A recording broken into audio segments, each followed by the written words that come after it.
Cardi B just said, you don't know the difference between vintage or archive. And she did not lie. Did Cardi B directly come for Nicki Minaj's fashion style and sense in her new imaginary players?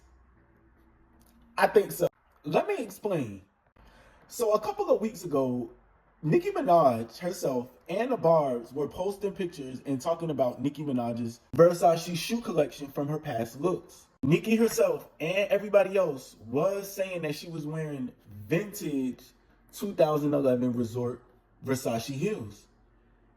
And because look, come here. Here's the thing. 2011 is not considered vintage at all. By definition, a piece has to be 20 years or older to be considered vintage. So technically, those heels won't be considered vintage until 2031.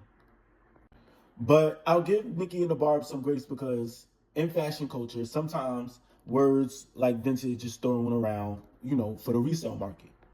Now, especially with luxury brands, people toss around the term vintage when they technically mean archival or even just like a older collection.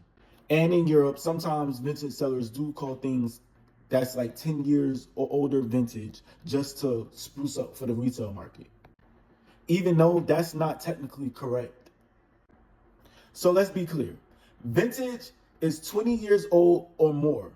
Archive means pieces from past seasons that technically represent like a specific designer's collection and aesthetic changes that were like shifting, like the mid 2000s that we call the 2010s era. Now, retro means designer pieces that were inspired by older styles.